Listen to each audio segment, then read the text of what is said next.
બેસો બેસો. કેમ રહ્યું? વિશ્રામ છો?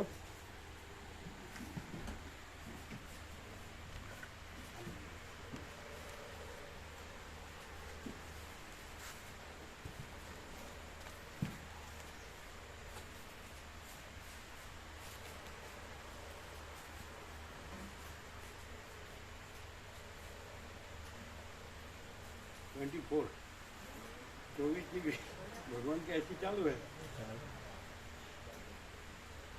तो गर्मी लगे ना ना ठंडक नहीं ठंडक है ठंडक समशीतोष्ण वातावरण ठंडक पण नहीं गर्मी पण नहीं हैं ठंडक पण नहीं ने गर्मी पण नहीं समघात वातावरण समशीतोष्ण समशीतोष्ण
ओम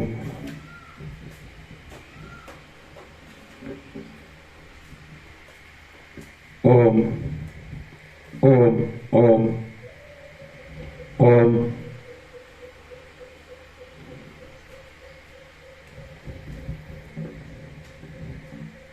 ओम परम चिदाकाश परम ज्योति अखंड ज्योति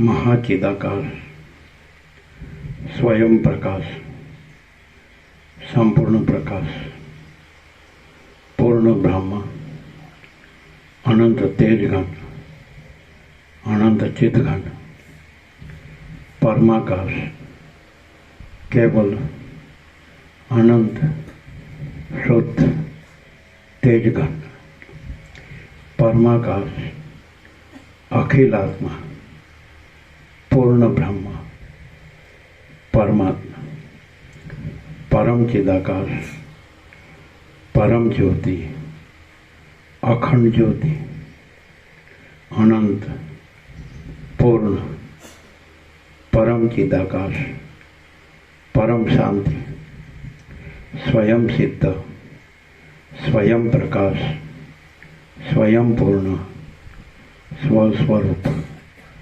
यही सब कुछ है, इसके सिवा कुछ नहीं है।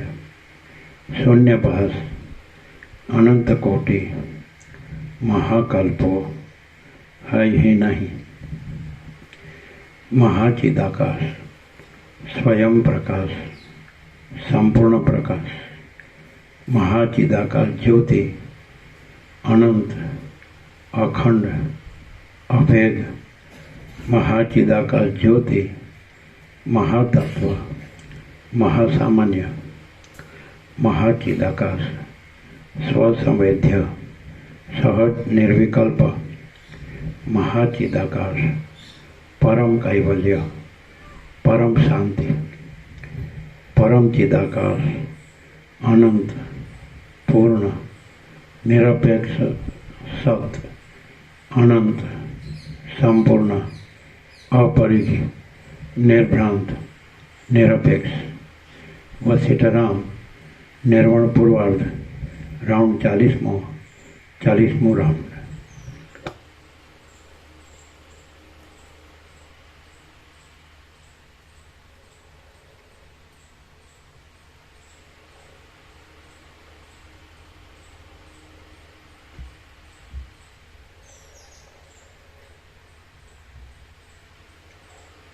आद्य परब्रह्म सद्गुरु देव की जय। ओम श्री परमात्मने नमः। सद्ग्रंथों में शिरोमणि श्री योगवासिष्ठ महारामायण निर्वाण प्रकरण पूर्वार्ध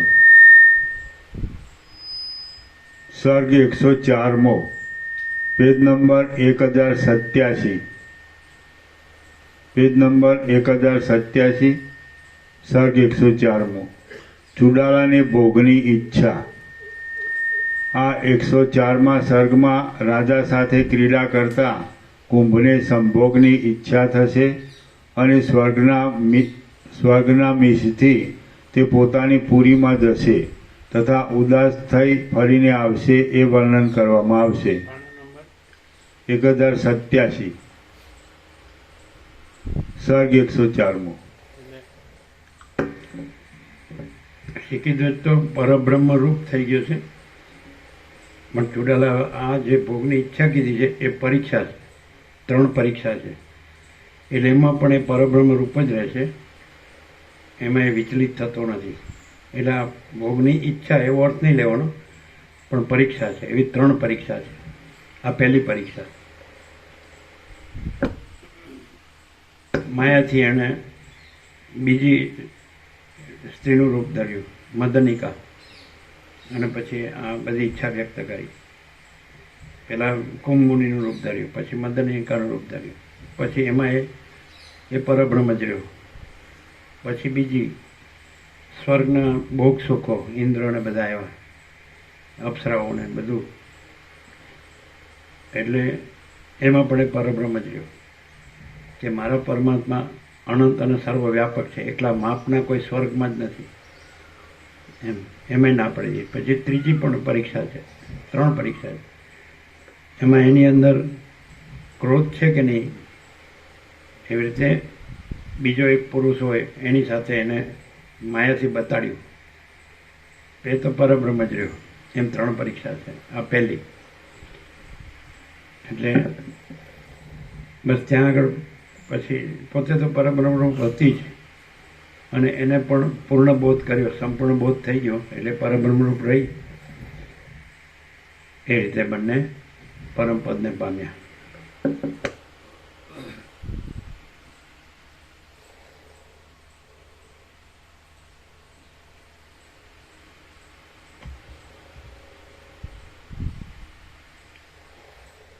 वशिष्ठ बोल्या, जाणवालायक पदार्थ जेणे जाणी लीधो छे तेवा राजा अने कुंभमुनि परस्पर ज्ञान वडे विचित्र प्रकारनी कौशमां आत्मा संबंधी कथाओ करता 3 मुहूर्त पर्यंत वनमा रह्या। पछी त्यांथी उठी कोई शिखरमां सरस कमळवाळा तळावमां अने नंदनवननी पेठे आनंद उपजावनार तथा फळ फूल वगैरेथी रक्षण करनार मनोहर वनमां ते बंने फरता हता। ए प्रमाणे ते बंने जीवनमुक्त पुरुषने घटे तेवा योग्य आचरणो अने तेवी ज कथाओ वडे ते मोटा जंगलनी अंदर 8 दिवस सुधी अनेक वनना मार्गो पर अने वननी झाड़ीओमां रखड़ता हता। पछी कुंभमुनिए कह्युं के आपणे आ पर्वतनी अंदरना कोई बीजा वननी अंदर जईए। आ वातनो शिखीध्वज राजाए स्वीकार कर्यो अने बंने जण चाल्या। अनेक प्रकारना वनो, मोटा जंगलो, पर्वतो, तळावो, झाड़ीओ, पर्वतना शिखरो, दुर्गम स्थानों, नदीओ, देशों, गामडा, नगरों, ઝરણા, મનોહર શબ્દવાળા પર્વતો, બગીચાઓ અને તીર્થ સ્થાનો એ સર્વમાં તેઓ વિચર્યા. એ બંને સાથે રહી ચિત્તવૃત્તિ પણ બરાબર સમાન રાખી સરખા સ્નેહથી અને એક સરખા ઉત્સાહથી રહી પરસ્પર અનુભવની વાતો કરતા સદાકાળ રહેતા હતા. હે રામચંદ્રજી, તે બંને સાથે પિતૃઓની અને દેવતાઓની પૂજા કરી ભોજન કરતા હતા અને તપેલા દેશમાં તથા જળ વડે આર્દ્ર શીતળ દેશમાં તે બંનેની બુદ્ધિ સમાન જ રહેતી હતી. પરસ્પર મિત્ર બની ગયેલા સ્નેહાળ હૃદયવાળા એ બંને તમાલવનના પ્રદેશોમાં અને મંદાર વૃક્ષોના વનોમાં બહુ સારી રીતે શોભતા હતા. હે રામચંદ્રજી, જેમ પવનનો સમૂહ મેરુ પર્વતને ઉખેડી નથી શકતો, તેમ આ ઘર છે અને આ ઘર નથી એવી મિથ્યા કલ્પના તે બંનેના મનને હરણ કરી શકતી ન હતી. કોઈ વખત ધૂળ વડે મલિન દેહવાળા, કોઈ વખત ચંદન વડે લેપાયેલા અંગવાળા, કોઈ વખત ભસ્મ વડે શોભાયમાન, કોઈ વખતે દિવ્ય વસ્ત્ર ધારણ કરનારા, કોઈ વખતે વિચિત્ર ભાતભાતના વસ્ત્રો પહેરનારા, કોઈ વખત પાંદડાથી ઢંકાયેલા અને કોઈ વખત પુષ્પોથી શણગારેલા એ બંને દંપતીએ પરસ્પર મિત્રરૂપ થઈ જઈ ફરવા માંડ્યું. એ રીતે બંનેના સમાન ચિત્તવાળા અને વાસના વગરના થઈ રહેલા ચિત્તની ઉદારતા વડે કેટલાક દિવસો પસાર થતા રાજા પણ કુંભમુનિના જેવો શોભવા લાગ્યો. પછી શિખીધ્વજ રાજાને દેવપુત્રના જેવો મનોહર શોભાવાળો જોઈ માનવતી ચુડાલાએ મનમાં વિચાર કર્યો કે આ પતિ સુશોભિત અંગવાળો અને ઉદાર દિલનો છે. આ વનભૂમિઓ બહુ રમણીય છે. આવી સ્થિતિ અનાયાસે પ્રાપ્ત થઈ છે તો એવી કોણ સ્ત્રી હોય કે જે આવા પ્રસંગમાં કામ વડે છેતરાય નહીં. જીવનમુક્ત બુદ્ધિવાળા છતાં જેઓ દૈવયોગથી જે આવી મળે તે ભોગની નથી ભોગવતા, તેઓની ફક્ત એક ભોગોની નિવૃત્તિના આગ્રહવાળી તુચ્છ મૂળતા જ દેખાઈ રહે છે. સુશોભિત અંગવાળા અને ઉદાર દિલનો પોતાનો પતિ હોય, કાંઈ આધી માનસિક પીડા હોય નહીં તથા નવું યૌવનવાળું વય હોય, પુષ્પોના સમૂહવાળું લતા આદિ સ્થાનો ગૃહરૂપ હોય, તેમ છતાં જે સ્ત્રી પોતાના પતિમાં કામાતુર ન થાય તે ભર્તા વડે ઉપભોગ નહીં પામવાથી તથા બીજા લોકનિંદા આદિ દોષોથી જીવતા છતાં હણાયેલી છે, મરી ગયા જેવી છે. પોતાનો પતિ સ્વાધીન હોવા છતાં પુષ્પોવાળી વનની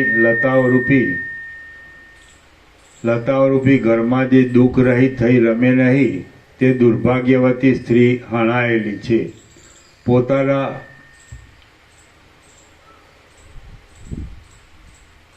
પોતાના રમણીય અને પ્રિય વિવાહિત પતિને નિર્જન એકાંત સ્થાનમાં મળ્યા છતાં જે સતી સ્ત્રી રમણ કરતી નથી તે દુર્ભાગ્યવાળી સ્ત્રીને ધિક્કાર છે.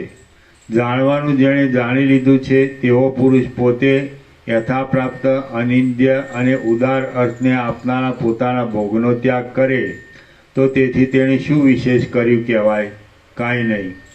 માટે હું પોતાની બુદ્ધિ વડે આ વનમાં કાંઈક એવો પ્રપંચ રચું કે મને માન આપનારો મારો પતિ એ રાજા મારે વિશે રમે.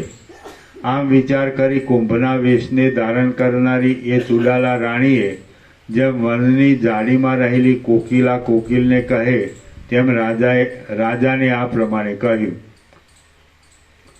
કુંભમુનિ બોલ્યા, ચૈત્ર માસના શુક્લ પક્ષની પ્રતિપદા પડવાનો આ મોટો દિવસ છે. આજે સ્વર્ગમાં મોટા સમારંભથી ઇન્દ્રની સભા ભરાય છે.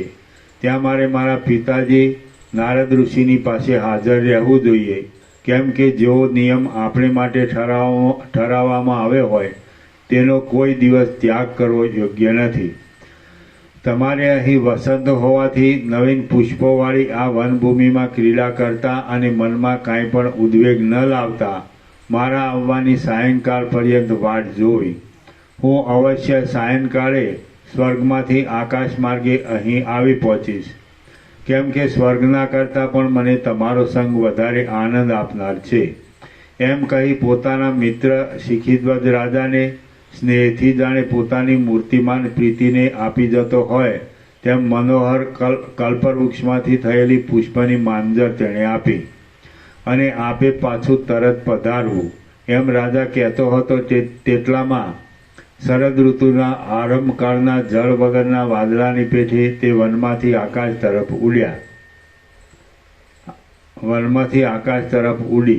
ઉડ્યા. આકાશમાં જતા જેમ ઝાકળના વખતમાં થયેલો વરસાદ ઝાકળને દૂર કરી દે તેમ વનના પવન વડે વેરાયેલી ફૂલની માળાનો તેમણે ત્યાગ કર્યો. જેમ મયુર આતુરતાથી સાવધાન રહી મેઘને જોયા કરે તેમ શિખીધ્વજે પોતાની જ્યાં સુધી દ્રષ્ટિ પહોંચી ત્યાં સુધી આતુરતાથી સ્વર્ગમાં જનારા એ કુંભમુનિને જોયા કર્યા. કેમ કે સારા પુરુષોની પ્રીતિ દુઃખ વડે છૂટી શકે તેવી હોય છે. શિખીધ્વજ રાજાની દ્રષ્ટિ મર્યાદાનો અંત આવી જતા આકાશમાં તે રાણીએ કુંભમુનિનો વેશ છોડી દીધો અને જેમ ભમરીઓ શાંત થઈ જતા જળની શોભા પોતાના સ્વાભાવિક રૂપમાં આવી રહે તેમ એ સુંદર રાણીએ પાછું પોતાનું મૂળ ચુડાલાનું રૂપ ધારણ કર્યું. ધજાઓ ફરકતી હોવાથી ખીલેલી માંજરોવાળા મનોહર આકારના કલ્પવૃક્ષના જેવા દેખાતા અને સ્વર્ગના જેવા રમણીય પોતાના શહેરમાં તે આકાશ માર્ગથી આવી.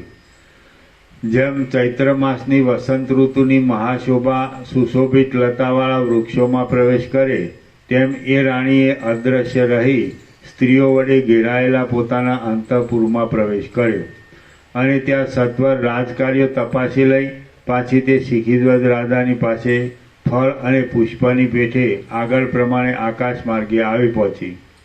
યૌવનવતી એ રાણીએ પોતાના ચિત્તમાં કાંઈ ખેદ નહીં લાવતા માત્ર ઉપરથી ઝાકળ વડે નિસ્તેજ લાગતા ચંદ્રમાની પેઠે અને કરમાઈ ગયેલા કમળની પેઠે પોતાનું મુખ શ્યામ કાંતિવાળું ખેદ વડે ઝાંખું પડી ગયેલું કરી દીધું. એ દેવપુત્રને આવતા જોઈ શિખીધ્વજ રાજા ઊભો થયો અને તેનો એવો ઉદાસીન આકાર જોઈ રાજા પોતે પણ ઉદાસીન ચિત્તવાળો થઈ ગયો અને તેણે વિનયપૂર્વક કહ્યું, હે દેવપુત્ર, તમને નમસ્કાર છે. તમે ઉદાસ જેવા જણાવો છો. તમે કુંભમુનિ મહાજ્ઞાનવાન નારદ મુનિના પુત્ર છો, માટે મનના તાપને છોડી દો અને આ આસન ઉપર બેસો. જાણવાનું સર્વ જેણે જાણી લીધું છે એવા જે મહાત્માઓ છે તેઓ સદા સ્વસ્થ રહી કમળો જેમ જળ વડે ભીના થતા નથી તેમ હર્ષ શોક વડે થયેલી જુદી જુદી જાતની સ્થિતિને વશ થતા નથી. વશિષ્ઠ બોલ્યા. રાજાનું આ વચન સાંભળી આસન ઉપર બેસતા બેસતા કુંભમુનિએ ખેદવાળી અને અશ્રુઓ વડે કંઠ રૂંધાઈ જવાથી ઢીલા પડી ગયેલા જૂના વાંસના શબ્દના જેવી ગદગદ ગળગળી વાણીથી કહ્યું કે જ્યાં સુધી દેહ રહે ત્યાં સુધી સમાન ચિત્ત રાખી હર્ષ શોક આદિ વડે કાંઈ પણ વિકાર ન પામતા જેઓ કર્મેન્દ્રિયોથી યોગ્ય વ્યવહાર કરતા રહેતા નથી તેઓ તત્વજ્ઞ નથી, પણ દંભી હોવાથી શઠ જ છે. હે રાજા, જેઓ તત્વને ન જાણવાથી અજ્ઞાનમાં ડૂબેલા રહે છે તેઓ પોતાની બાળબુદ્ધિને લીધે સ્વભાવથી જ દેહને યોગે ગ્રહણ કરાયેલી અવસ્થાઓથી ભયભીત થઈ નાસવા માંડે છે. જ્યાં સુધી તલ હોય ત્યાં સુધી તેમાં જેમ તેલ રહ્યું જ હોય છે તેમ જ્યાં સુધી દેહ રહે ત્યાં સુધી પ્રારબ્ધને યોગ્ય દશા પણ હોય જ છે. એના નીચે ટાંચ છે. અહીં કહેલી દશા ગીતામાં કહેલા કર્મને બતાવે છે. દેહની સાથે કર્મ જોડાયેલું જ છે એટલે તેનો ત્યાગ સંભવતો નથી, પરંતુ કર્મ અને દશામાં ફરક એટલો જ છે કે કર્મ સાથે પુરુષાર્થ રહેલો છે અને દશા સાથે પ્રારબ્ધ રહેલું છે. એટલે ગીતા કર્મને પુરુષાર્થ બતાવે છે, જ્યારે આ ગ્રંથ નસીબ પ્રમાણે આવેલી દશાને ભોગવી લેવાનું સૂચવે છે. જે મનુષ્ય દેહ સંબંધી દશાને નથી પ્રાપ્ત થતો તે તલવાર વડે આકાશને છેદી નાખે છે. મતલબ કે દેહ રહે ત્યાં સુધી તે દશા નહીં ભોગવવાની વાત આકાશ કાપવા જેવી અસંભવિત જ છે. પરંતુ દેહ સંબંધી દશાઓનો એ જ સર્વોત્તમ ત્યાગ છે કે યોગને લીધે દેહ દશાને મિથ્યા સમજી તે તરફ ન જોતા ચિત્તની સમાનતા નિર્વિકારતા જ રાખવી. બાકી કર્મેન્દ્રિયો તરફ ચિત્તની સ્થિતિ રાખી તેને હઠથી રોકી રાખવી એ દેહ દશા સંબંધી દુઃખોના ત્યાગનો ઉપાય નથી. હે પ્રિય રાજા, જ્ઞાની પુરુષે જ્યાં સુધી પોતાનો દેહ રહે ત્યાં સુધી એ દેહ સંબંધી દશાઓમાં પોતાની કર્મેન્દ્રિયો વડે સદાચાર અનુસાર વ્યવહાર કરતા રહેવું. બાકી મન આદિ જ્ઞાનેન્દ્રિયોથી કદી પણ હર્ષ શોક આદિ વિકારવાળા થઈ રહેવું નહીં. બ્રહ્માથી માંડી સર્વ ઉત્તમ ચિત્તવાળા જીવનમુક્ત પુરુષો પ્રારબ્ધ પ્રાપ્ત દેહ સંબંધી અવસ્થાઓમાં જ રહે છે. કેમ કે દૈવનો એવો જ પ્રારબ્ધ ભોગ અવશ્ય ભોગવવાનો જ નિશ્ચય છે. અજ્ઞાની જીવો અને જ્ઞાની મહાત્માઓ તથા જે કાંઈ આ દ્રશ્ય વર્ગ રૂપે રહેલા છે તે સર્વ જેમ નદીનું જળ સમુદ્ર તરફ જ વળે તેમ દૈવ તરફ જ વળે છે. કૌંસમાં પ્રારબ્ધ અનુકૂળ જ તેની પ્રવૃત્તિ થાય છે. જ્ઞાની પુરુષો બુદ્ધિ આદિને સમાન નિર્વિકાર રાખી પોતાનો દેહ હોય ત્યાં સુધી ચાલુ રહેનાર પ્રારબ્ધને ભોગવવા માટે જ કર્મેન્દ્રિયોનો વ્યવહાર ચાલુ રાખે છે અને તે રીતે બાકીનો સમય ગાળે છે. હે પ્રિય રાજા, અજ્ઞાની પુરુષો પ્રારબ્ધ પ્રમાણે દશા આવી પડતા હૃદયમાં ખેદ પામે છે. તેથી તેમને જે સુખ દુઃખ આવી પડે તેમાં આકુળ વ્યાકુળ થઈ હજારો દેહો ધારણ કરવામાં કારણ બને છે. તેથી તેમના નસીબ પણ તરે તરેના બદલાયા કરે છે. હે પ્રિય નરપતિ, અમુક પ્રાણીએ અમુક જન્મમાં અમુક પ્રકારે સુખમાં રહેવું અને અમુક પ્રકારે દુઃખી દશામાં રહેવું એવું જે કાંઈ જીવોએ પોતાના કર્મો અનુસાર પોતપોતાના લલાટમાં લખાવેલું છે તે નસીબના નિર્માણને અનુસરીને જ વ્યવહાર કરવો પડે છે. એટલે અજ્ઞાની હોય કે જ્ઞાની હોય, પરંતુ તે બંનેમાંથી કોઈ પણ નસીબને ઓળંગી શકતું નથી. શ્રી યોગ વાસિષ્ઠ મહારામાયણમાં નિર્વાણ પ્રકરણના પૂર્વાર્ધનો જીવન મુક્ત વ્યવહાર પ્રતિપાદન નામનો સર્ગ 104મો સમાપ્ત. સર્ગ 105મો કુંભને સ્ત્રી ભાવની પ્રાપ્તિ. આ 105મા સર્ગમાં કુંભ મુનિ પોતાને દુર્વાસા મુનિના શાપથી રાત્રિએ સ્ત્રીપણાની પ્રાપ્તિની વાત કહેશે અને પછી પરસ્પર સમાધાન કરી બંનેની પ્રસન્નતાપૂર્વક સ્થિતિ કહેવામાં આવશે. શિખીધ્વજ રાજા બોલ્યો, હે જાણવાનું જેણે જાણી લીધું છે તેવા મહાત્માઓમાં શ્રેષ્ઠ, હે મહાભાગ્યવાન, જો એમ છે તો પછી તમે દેવ થઈ શા માટે આવો ખેદ રાખો છો? કુંભમુનિ બોલ્યા, હે રાજા, આજે આ સૃષ્ટિ રચનામાં મારે માટે જે વૃત્તાંત બનેલો છે અને મારાથી જે કાર્ય થઈ ગયું છે તથા જેને લીધે મારું ચિત્ત આવું ઉદાસ છે તે હું તમને કહું છું, તમે તે સાંભળો.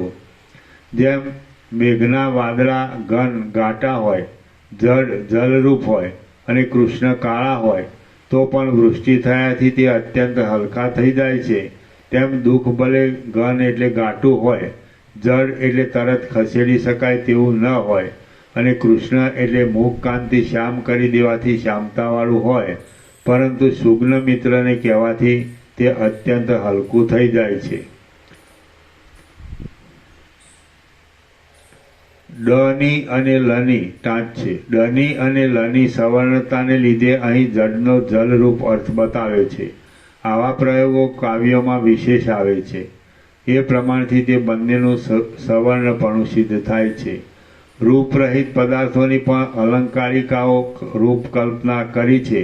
જેમ કે યશનું ધવલ રૂપે વર્ણન આવે છે. લોકમાં પણ કેટલાક દુષ્ટ કર્મોને કાળા કામ કહે છે. આ પ્રમાણે દુઃખમાં કૃષ્ણપદ યોજેલું જણાય છે. નિર્મળીના ફળ પાણીમાં નાખવાથી પાણી બહુ નિર્મળ થાય છે, તેથી તે નિર્મળી જ કહેવાય છે.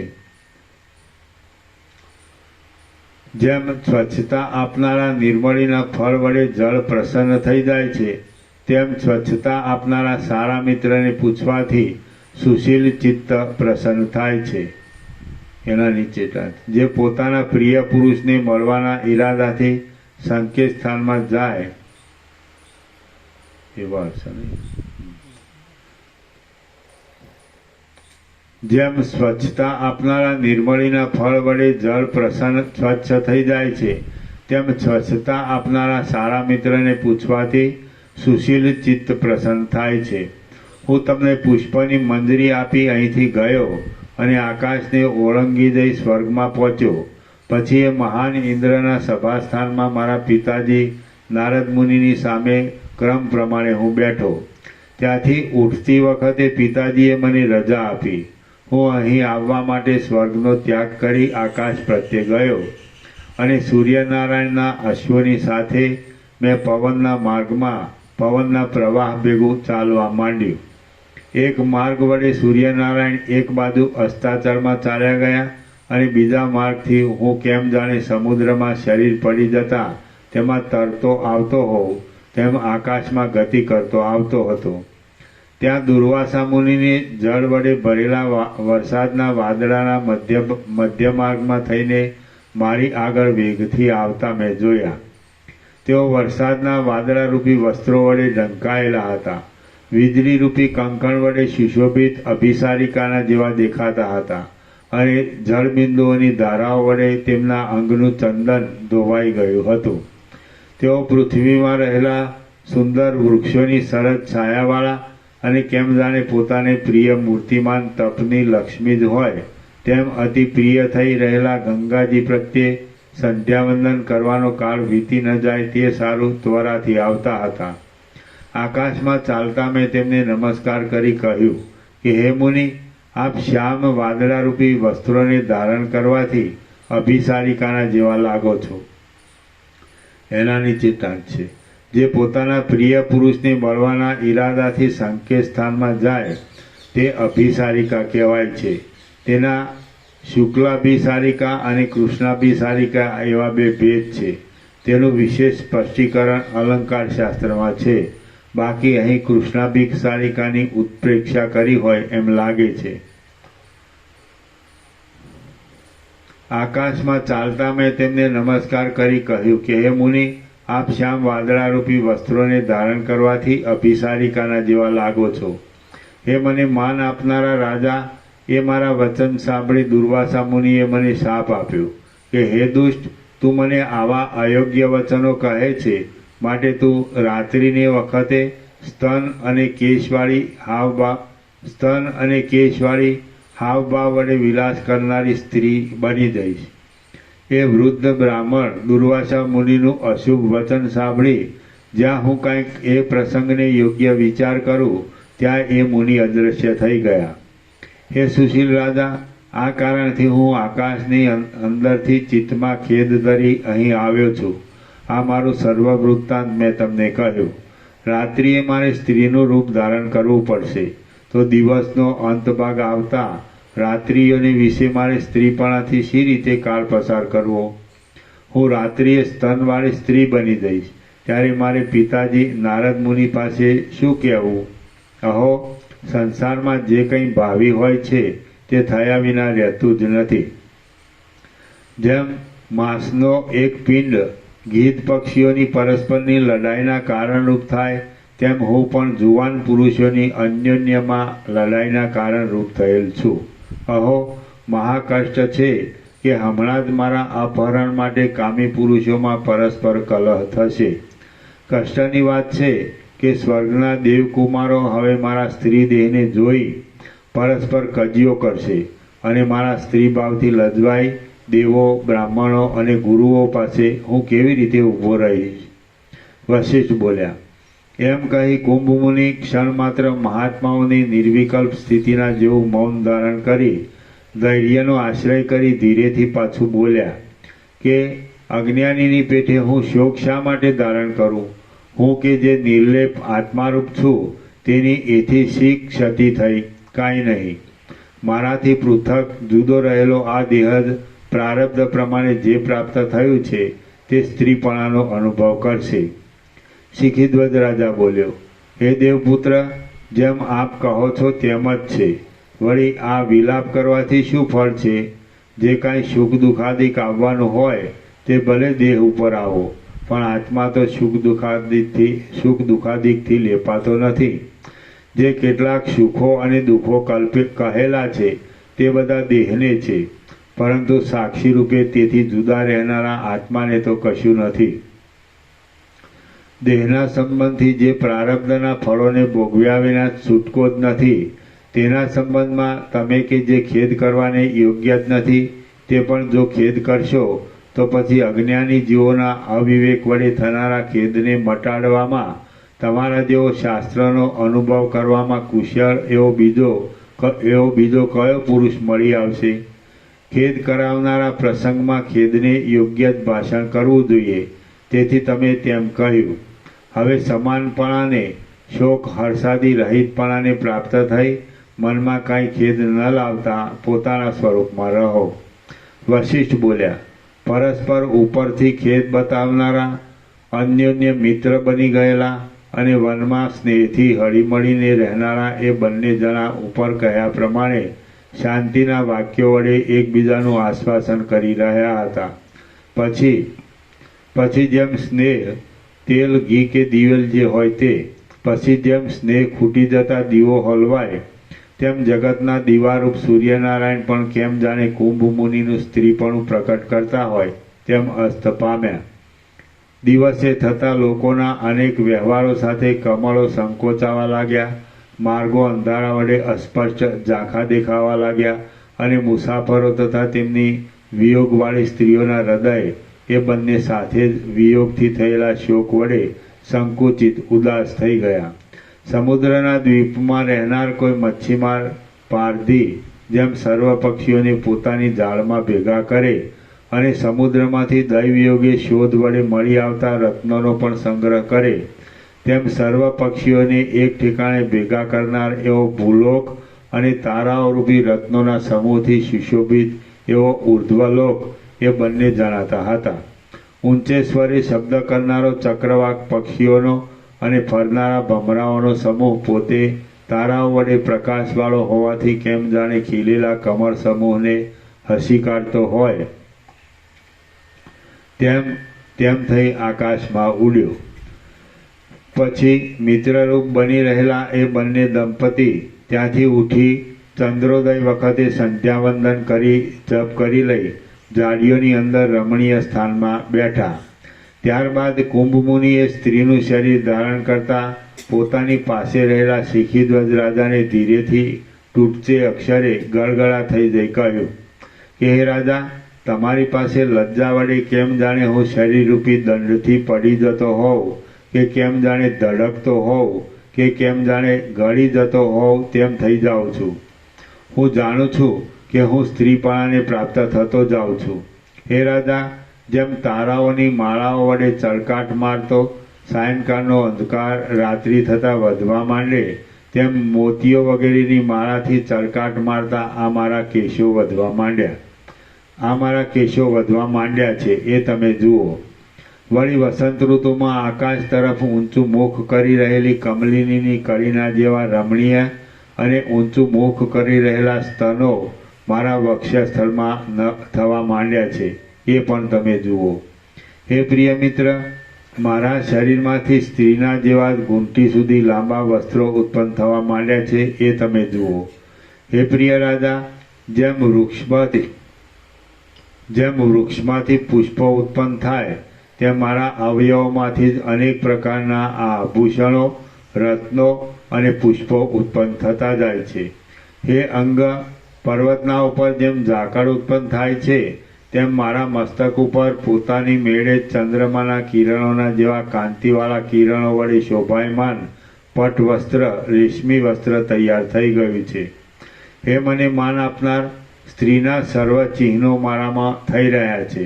અહો, મને ધિક્કાર છે, કષ્ટ છે અને અફસોસ છે કે હું સ્ત્રી બની ગયો છું. હું શું કરું? હે સુશીલ રાજા, અહો મને ધિક્કાર છે અને મહાકષ્ટ છે કે હું સ્ત્રી થઈ રહ્યો. હું સાક્ષી ચૈતન્ય વડે આ નિતંબ બાગને અને જગનને અનુભવું છું. આ પ્રમાણે કુંભમુનિ વનની અંદર રાજાને કહી દિલગીર થઈ મૌન થઈ ગયો. સાક્ષી ચૈતન્ય વડે આ નિતંબ બાગને, એના નીચે ટાંચ છે. સ્ત્રીના કટી પશ્ચાત ભાગને નિતંબ કહે છે અને સ્ત્રીના કેડના આગળના ભાગને જગન કહે છે. રાજા તેને એવી તરહનો જોઈ પોતે પણ તેના જેવો દિલગીર થયો અને એક મુહૂર્ત માત્ર પછી શિખીધ્વજ રાજાએ તેને આવા વાક્યો કહ્યા કે મહાકષ્ટ છે કે આપ જે મહાત્મા છો તે સ્ત્રી બની ગયા, પરંતુ હે સુશીલ દેવપુત્ર, તમે જાણવાનું સર્વ જેણે જાણી લીધું છે તેવા છો, વળી પ્રારબ્ધની ગતિને તમે જાણો છો, માટે આ વિષય કે જે અવશ્ય ભાવિત છે તેમાં ઉદાસ ચિત્તવાળા ન થાઓ. તે સારી માઠી દશાઓ જ્ઞાની પુરુષોના ફક્ત દેહ ઉપર જ આવી પડે છે, પણ તેના ચિત્તમાં બેસી શકતી નથી. અને અજ્ઞાની પુરુષોના માત્ર દેહ ઉપર જ એ આવે છે એમ નથી, પરંતુ તેના ચિત્તમાં પણ તે દશા દ્રઢ બેસી જાય છે. કુંભમુનિ બોલ્યા, રાત્રિમાં તે સ્ત્રીપણાની પ્રાપ્તિ પણ ભલે હો, હું તેવી રીતે પણ ચલાવી લઈશ. એ બાબતમાં હું કાંઈ ખેદ રાખતો નથી, કેમ કે પ્રારબ્ધનું કોણ ઉલ્લંઘન કરી શકે છે? કોઈ નહીં. એ રીતે બંને જણાએ નિર્ણય કરી કેમ જાણે તે ખેદને હલકો કરી નાખ્યો હોય તેમ શોક રહિત થઈ જઈ એક જ શૈયામાં મૌનપણાથી તેઓએ રાજાને કુંભમુનિની વિપત્તિની ચિંતાથી અને રાણીએ રાજાના સમાગમની ઉત્કંઠાથી નિદ્રા નહીં આવતા ઘણી લાંબી થઈ પડેલી આખી રાત્રિ કાઢી નાખી. પછી પ્રાતઃકાળે તે યૌવનવાળો સ્ત્રીનું શરીર છોડી દઈ પ્રથમના કુંભમુનિના જેવો સ્તન વગરના પુરુષના શરીરવાળો કુંભજ બની ગઈ. એ રીતે તે ઉત્તમ રાજપત્ની ચુડાલા પોતાના પતિ પાસે પ્રથમ કુંભ રૂપે થઈ અને પછી સ્ત્રી રૂપ બની. વનના અંતભાગોમાં રાત્રિએ કુમારીના ધર્મમાં રહી ક્રીડા કરતી રહી હતી અને દિવસે મિત્રરૂપ પોતાના ભરતા સાથે કુંભમુનિનું રૂપ ધારણ કરીને રહેતી હતી. કૈલાસ પર્વત, મંદરાચલ, મહેન્દ્રાચલ, મેરુ પર્વત અને સહ્યાદ્રી વગેરેના શિખરોમાં યોગના બળથી પોતાના પતિ સાથે અટકાયત વિના જવું આવવું કરનારી તથા પુષ્પની માળા, નાના હાર અને સુવર્ણ આદિકના હારો વડે રમણીય લાગતી એ ચુડાલા પોતાની ઈચ્છા પ્રમાણે ગતિ કરનારા પોતાના પતિની સાથે ઈચ્છા અનુસાર ગમે ત્યાં ક્રીડા કરતી હતી. શ્રી યોગ વાસિષ્ઠ મહારામાયણમાં નિર્વાણ પ્રકરણના પૂર્વાર્ધનો કુંભને સ્ત્રીત્વ લાભ નામનો સર્ગ 105મો સમાપ્ત. સર્ગ 106.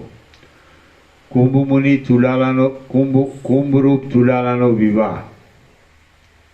આ 106મા સર્ગમાં શિખીધ્વજ અને ચુડાલાનો મહેન્દ્રાચલમાં અગ્નિની સાક્ષીએ થયેલો વિવાહ અને સુવર્ણમય ગુફામાં પુષ્પશૈયામાં સમાગમ એ વર્ણન આવશે. વશિષ્ઠ બોલ્યા, ત્યાર પછી કેટલાયક દિવસો ગયા બાદ કુંભમુનિના રૂપને ધારણ કરનારી સતી ચુડાલાએ પોતાના પતિને આ પ્રમાણે કહ્યું, હે રાજા, હે કમળના જેવા સુંદર નેત્રવાળા, મારા આ વચન તમે સાંભળો. હું રાત્રિએ સુંદર અંગવાળી સ્ત્રી બની જાઉં છું, માટે તેને યોગ્ય એવા સ્ત્રી ધર્મને હું સફળ કરવાને ઈચ્છું છું. તેથી કોઈ ભરતાને શોધી વિવાહ વડે થોડા કાળમાં જ હું મારા આત્માને દેહને આપી દઈશ. આ ત્રણેય લોકમાં તમે જ મને ભરતા રૂપે બહુ રૂચો છો, માટે મારી સાથે વિવાહ કરી સર્વદા મને રાત્રિએ ભાર્યાના ભાવમાં અંગીકાર કરો. હે સુશીલ રાજા, પોતાના પ્રિય મિત્રની તમારી સાથે યત્ન વગર અનાયાસે મળનારા સ્ત્રી સુખને ભોગવવા હું ઈચ્છું છું, માટે તેમાં તમે ના પાડી વિઘ્નકારક ન થશો.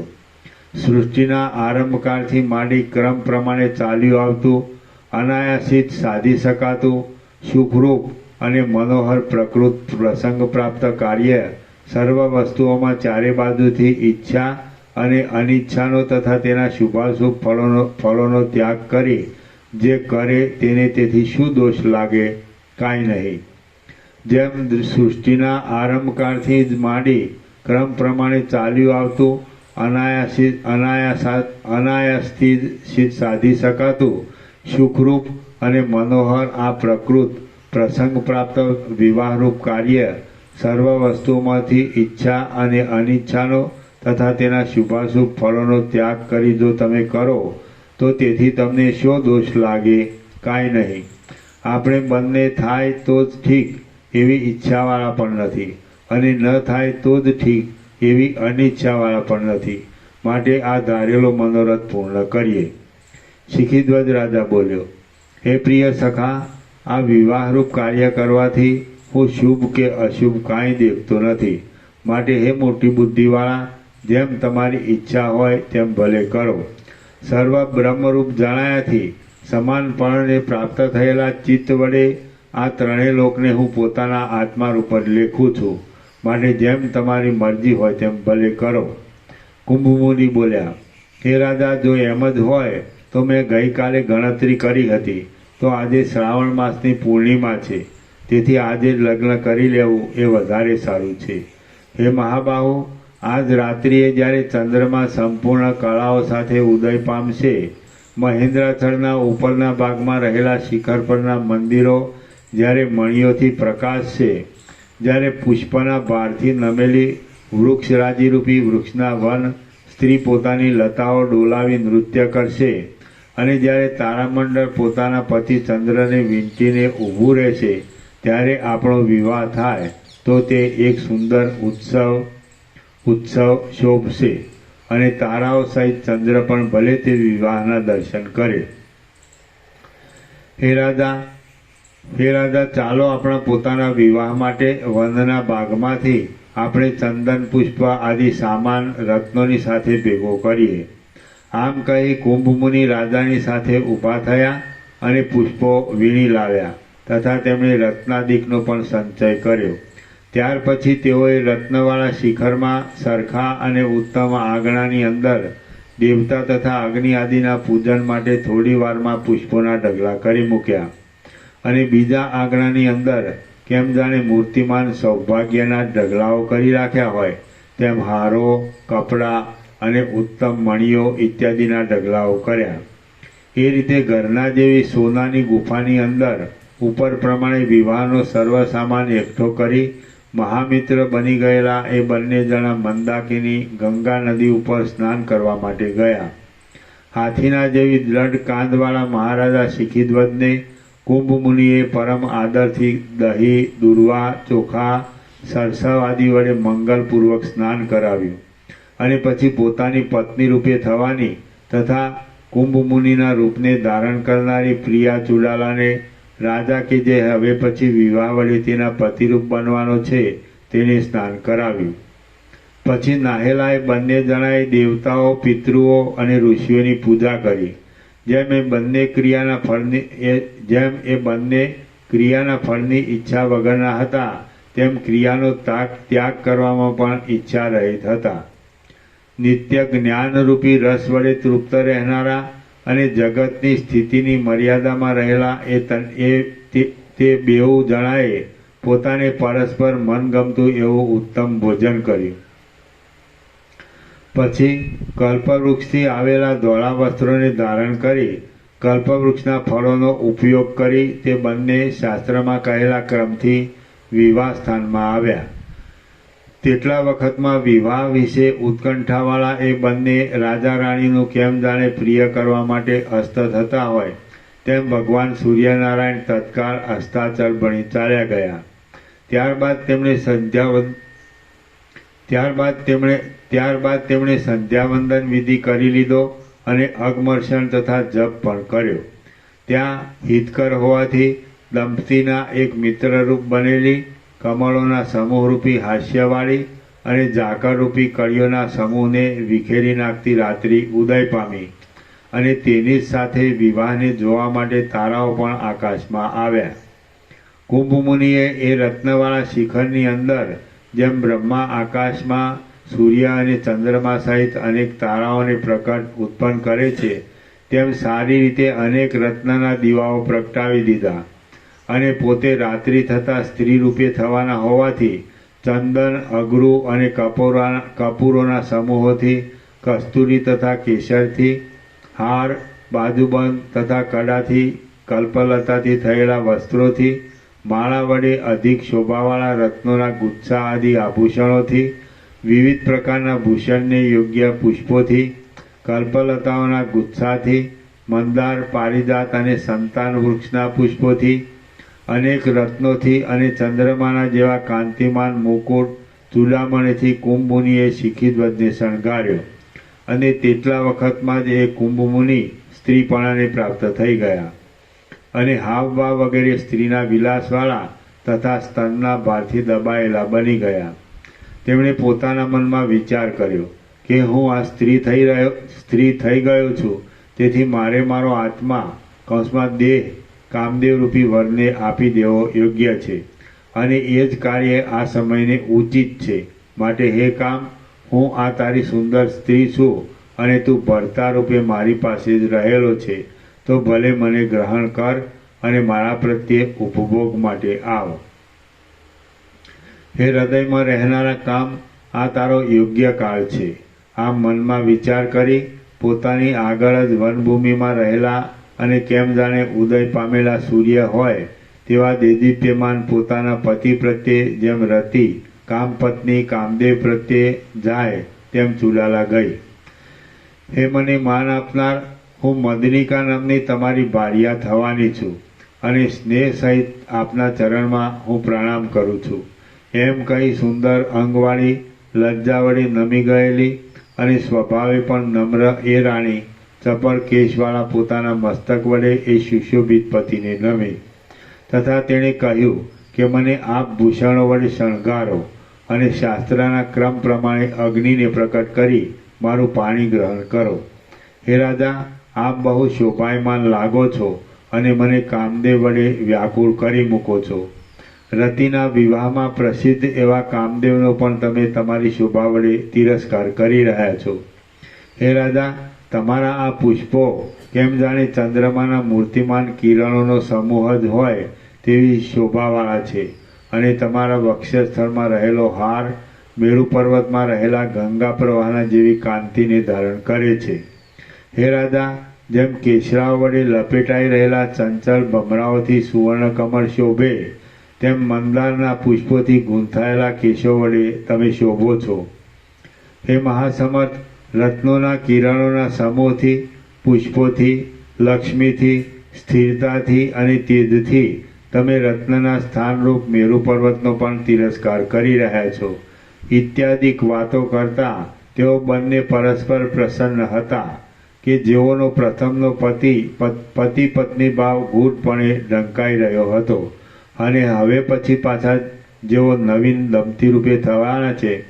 સુવર્ણમય શિલારૂપી પલંગમાં બેઠેલા મહારાજા શિખીધ્વજે મહારાણી મદનિકાને પોતાની મેળે જ કુંડળ આદિ કાનના તેમજ મસ્તકના ઘરેણાથી, માળાઓથી, મણિમય અને રત્નમય બીજા અલંકારોથી, વસ્ત્રોથી, ચંદનાદિક લેપોથી અને તે યોગ્ય સ્થાનોમાં રાખેલા પુષ્પોથી શણગારી દીધી.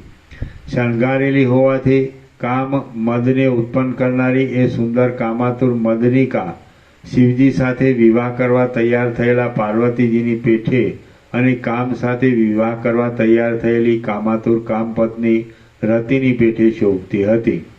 મહારાજા શિખીધ્વજે મહારાણી મદનિકાને શણગારી લઈ એમ કહ્યું કે હે મૃગ બાળકના જેવા વિશાળ નેત્રવાળી, તું નવી ઉત્પન્ન થયેલી કેમ જાણી બીજી લક્ષ્મી હોય તેવી શોભે છે. ઇન્દ્રની સાથે ઇન્દ્રાણીનું જે સૌભાગ્ય રહ્યું છે, વિષ્ણુની સાથે લક્ષ્મીજીનું જે સૌભાગ્ય રહ્યું છે, અને મહાદેવજી સાથે પાર્વતીજીનું જે સૌભાગ્ય રહ્યું છે, તે જ સૌભાગ્ય તારું પણ મારી સાથે રહો. સ્તનરૂપી કમળની કળીઓવાળી, અનુરાગરૂપી અંકુર જેના હૃદયમાં ફૂટી નીકળે છે તેવી, ચંચળ નેત્રરૂપી શ્યામ કમળને ધારણ કરનારી અને પુષ્પાદિકના સુગંધને લીધે ભમરાઓનો ઉત્તમ શબ્દ જેમાં થઈ રહ્યો છે એવી તું કેમ જાણે કમલીની જ હોય તેવી દેખાય છે. સુંદર હાથરૂપી રાતા પાંદડાથી શોભતી, સ્તનરૂપી ગુચ્છાઓને ધારણ કરનારી અને અનેક ફળવાળી તું કામદેવરૂપી કલ્પવૃક્ષની લતા છે એમ હું માનું છું. તું હિમ જેવા ઠંડા અને નિર્મળ અવયવવાળી હોવાથી તથા ચાંદનીના પ્રકાશ જેવું સુંદર તારું હાસ્ય હોવાથી તું કેમ જાણે ઉદય પામેલી પૂનમના ચંદ્રમાની બીજી લક્ષ્મી જ હોય તેમ દર્શન માત્રથી સંપૂર્ણ રીતે આનંદ ઉપજાવે છે. માટે હે ઉત્તમ નિતંબવાળી, અહીંથી તું ચાલ અને પોતાની મેળે વિવાહ સંબંધી વેદીને શોભાવ. વશિષ્ઠ બોલ્યા, દરેક થાંભલે ફળોના અને ગુચ્છાઓના જેવા આકારવાળી રત્નોની શિલાઓ વડે ચિહ્નવાળા પુષ્પલતાઓના સમૂહોથી તથા ગુચ્છાઓના જેવો દેખાવ આપનારા મોતીઓવાળા પુષ્પની કળીઓના સમૂહોથી ચારે દિશામાં રાખેલા 4 મોટા શ્રીફળોથી અને ગંગાજળ વડે ભરી રાખેલા ગડાઓથી બહુ શોભાવાળી એ વિવાહવેદીમાં તેઓ ગયા. અને એ વેદીના મધ્ય ભાગમાં ચંદનના લાકડા વડે તેમણે અગ્નિ પ્રગટાવ્યો. અગ્નિની જ્વાળાને તેજ કરી દક્ષિણ દિશા તરફ જ્વાળા જવાથી દક્ષિણ તરફ નમી રહેલા એ અગ્નિની વિધિપૂર્વક સ્થાપના કરી. પછી તેની પ્રદક્ષિણા કરી એ અગ્નિની પાસે જ પૂર્વ દિશા તરફ મુખ રાખી પરસ્પર પ્રેમવાળા એ બંને દંપતી પોતાની મેળે જ પાંદડાના આસન ઉપર બેઠા. શિખીધ્વજ રાજાએ તલ અને શાલનો અગ્નિમાં હોમ કરી વારંવાર ઊભા થઈ પોતાની પ્રિયાનું પાણી ગ્રહણ કર્યું અને શિવ પાર્વતીની પેઠે મંગળરૂપ તથા વનમાં પરસ્પર શોભી રહેલા એ દંપતીએ અગ્નિની પાછી પ્રદક્ષિણા કરી અને તેમણે અન્યોન્ય મંદ હાસ્ય વડે મુખ સુશોભિત રાખી જ્ઞાનરૂપી સર્વસ્વવાળું તથા પ્રેમ વડે ચપળ એવું પોતાનું હૃદય દાન તરીકે આપ્યું અને અગ્નિની 3 પ્રદક્ષિણા કરી શાલનો હોમ કરી હસતા મુખવાળા અને નવીન ઉદય પામેલા ચંદ્રમાના જેવા રમણીય એ બંને પતિ પત્નીએ પ્રસન્ન થઈ ક્રમ પ્રમાણે પોતપોતાના હાથ મૂકી દીધા અને પ્રથમ રચી રાખેલી નવીન ફૂલોની પથારીમાં તેઓ જઈ બેઠા.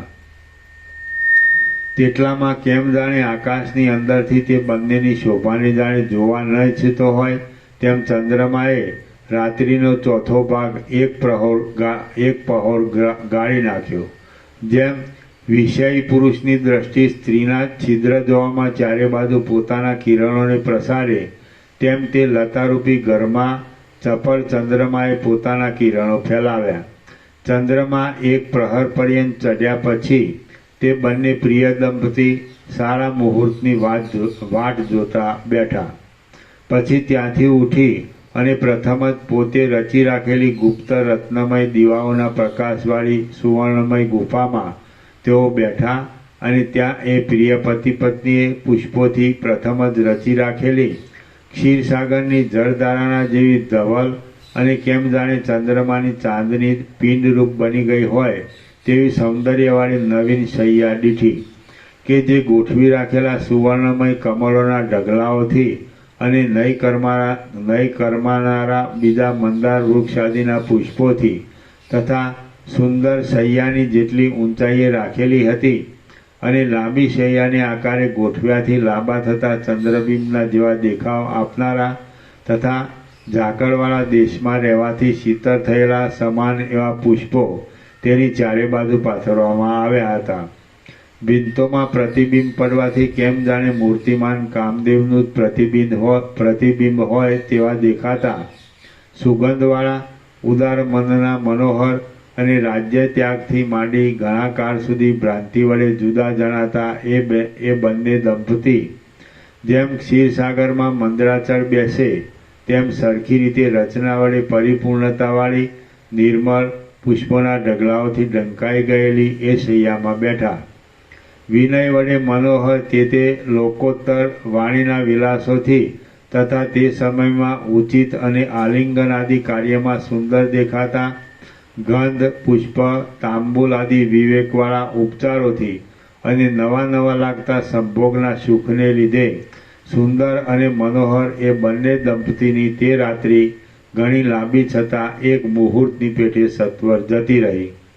શ્રી યોગ વાસિષ્ઠ મહારામાયણમાં નિર્વાણ પ્રકરણના પૂર્વાર્ધનો ચુડાલા વિવાહ નામનો સર્ગ 106મો સમાપ્ત.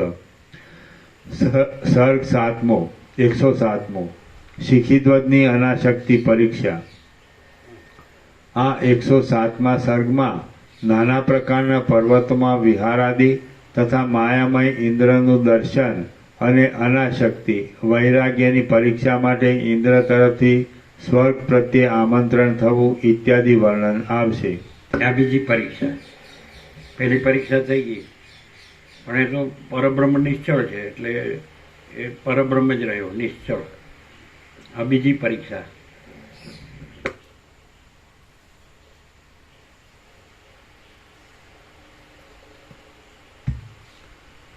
વશિષ્ઠ બોલ્યા, પછી સૂર્યરૂપી રંગ વડે આ જગતની અંદરનો સર્વ ભાગ રંગાઈ જતા પ્રાતઃકાળે શિખીધ્વજ રાજાની પત્ની મદનિકા કુંભ રૂપે બની ગઈ. એ પ્રમાણે મહેન્દ્રાચલની ગુફામાં રાજા શિખીધ્વજ અને કુંભમુનિ બંને વિવાહ કરીને દેવતાઓના જેવા ભોગો ભોગવનારા પ્રિય દંપતી રૂપ થયા. તે બંને દરરોજ પાકી ગયેલા ફળોના ભારવાળી તથા પુષ્પોથી અને પાંદડાથી શોભતી રંગબેરંગી વનની હારોમાં વિલાસ કરતા હતા. દિવસે તેઓ મિત્ર રૂપે અતિ પ્રસન્ન રહેતા હતા અને રાત્રિએ પ્રિય દંપતી રૂપે બની જતા હતા. દીપક અને તેની પ્રભાની પેઠે તેઓ નિરંતર ભેગા જ રહેતા અને કદી પણ જુદા પડતા નહીં. વનના બગીચાઓમાં, પર્વતોની ગુફાઓમાં, તમાલ વૃક્ષોના સમુદાયવાળા દેશોમાં, મંદાર વૃક્ષોના વનોમાં, સહ્યાદ્રી, દૂર દૂર કૈલાસ, મહેન્દ્રાચળ, મલયાચળ, વિંધ્યાચળ અને લોકાલોક પર્વત એ સરોવરની તળેટીમાં અને ગંધમાદન પર્વતમાં તેઓ ક્રીડા કરતા હતા. 3 દિવસે જ્યારે પોતાનો પ્રિયપતિ નિદ્રાને પ્રાપ્ત થાય ત્યારે ચુડાલા પોતાના શહેરમાં જઈ રાજકાર્યને કરી લઈ પાછી ત્યાં ચાલી આવતી હતી. સ્વચ્છ સ્નેહયુક્ત હૃદયવાળા કુંભમુનિ અને રાજા દિવસે મિત્ર રૂપે રહી રાત્રિએ દંપતી રૂપ બની જઈ નાના પ્રકારના પુષ્પોમાં ગરકાવ રહી બંને પરસ્પર બહુ પ્રસન્ન રહેતા હતા. અને મનોહર દેવદારના વૃક્ષો વડે ઘેરાયેલા મહેન્દ્રાચળમાં રત્નની ભીંતોવાળા ગુફારૂપી ઘરમાં દેવતાઓએ અને કિન્નરોએ પ્રશંસા કરાયેલા એ દંપતી 1 માસ સુધી રહ્યા. અને તેવી જ રીતે 1 માસ સુધી નીચા હોવાથી હાથ વડે લઈ શકાય તેવી રીતે ઉત્પન્ન થયેલા ભૂખ, તરસ, રોગ, ગઢપણ વગેરે હરી લેવાથી સાર્થક એવા ફળ, ફૂલ, પાંદડા આદિને ધારણ કરનારા મંદાર વૃક્ષોના વનોની માળા પંક્તિવાળા શક્તિમાન પર્વતના પાછળના ભાગમાં તેમણે નિવાસ કર્યો. 1 પખવાડિયા પછી કલ્પલતાના બનાવેલા ગૃહમાં તે રહ્યા.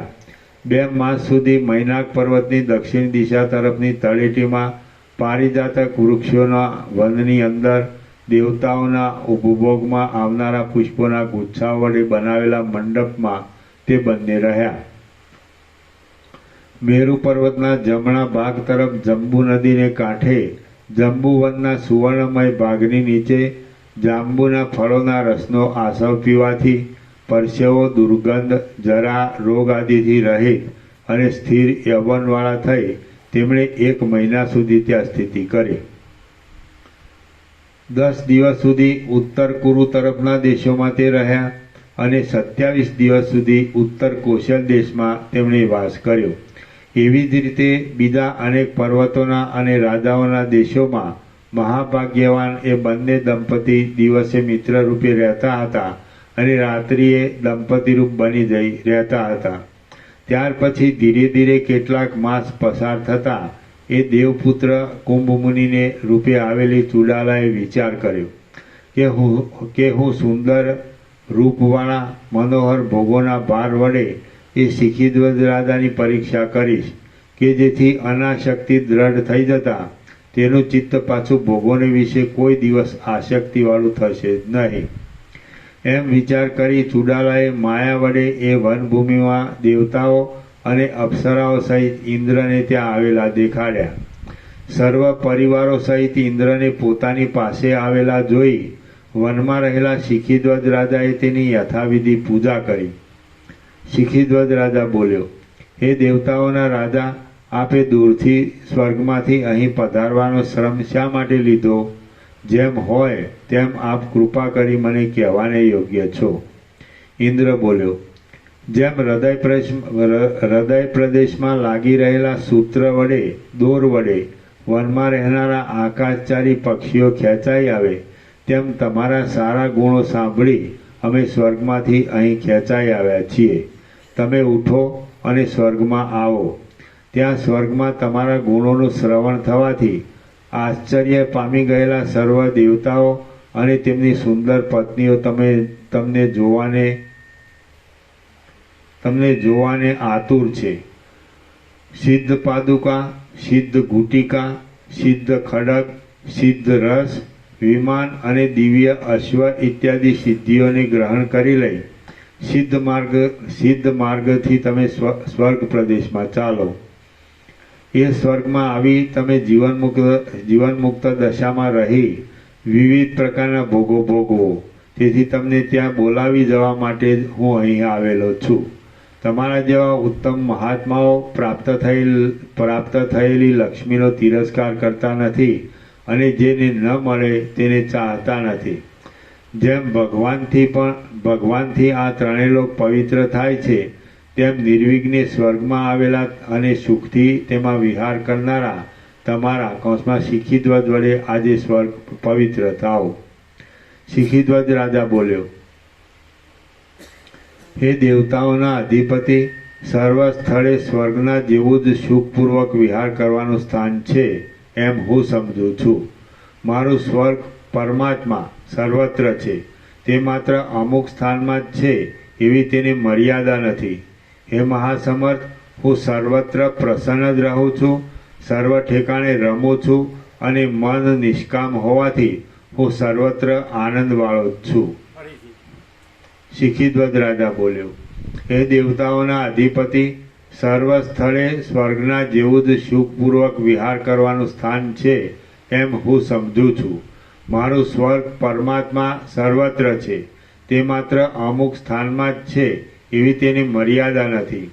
હે મહાસમર્થ, હું સર્વત્ર પ્રસન્ન જ રહું છું, સર્વ ઠેકાણે રમું છું અને મન નિષ્કામ હોવાથી હું સર્વત્ર આનંદવાળો જ છું. શિખીધ્વજ રાજા બોલ્યો, હે દેવતાઓના અધિપતિ, સર્વ સ્થળે સ્વર્ગના જેવું જ સુખપૂર્વક વિહાર કરવાનું સ્થાન છે એમ હું સમજું છું. મારું સ્વર્ગ પરમાત્મા સર્વત્ર છે. તે માત્ર અમુક સ્થાનમાં જ છે એવી તેની મર્યાદા નથી. હે મહાસમર્થ, હું સર્વત્ર પ્રસન્ન જ રહું છું, સર્વ ઠેકાણે રમું છું અને મન નિષ્કામ હોવાથી હું સર્વત્ર આનંદવાળો જ છું. કોઈ એક સ્થાનમાં માપવાળા થઈ રહેલા અલ્પ અને તુચ્છ સ્વર્ગ પ્રત્યે જવાનું મારા ચિત્તમાં આવતું જ નથી. કોઈ એક સ્થાનમાં માપવાળા થઈ રહેલા અલ્પ અને તુચ્છ સ્વર્ગ પ્રત્યે જવાનું મારા ચિત્તમાં આવતું જ નથી, જેથી હું આપની આજ્ઞાનો અમલ કરી શકતો નથી.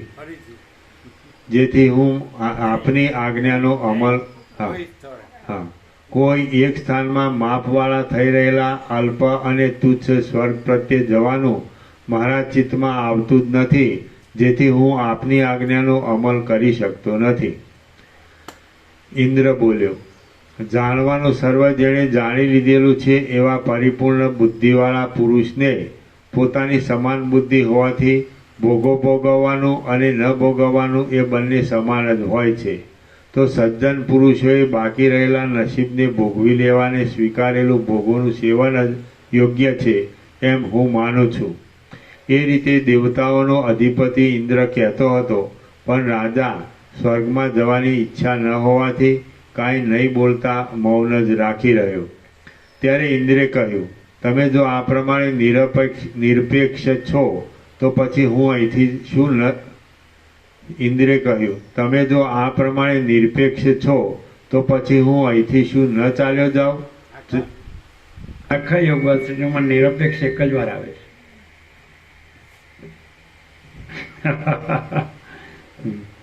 હું પરમ ચિદાકાશ અનંત પૂર્ણ નિરપેક્ષ સત છું.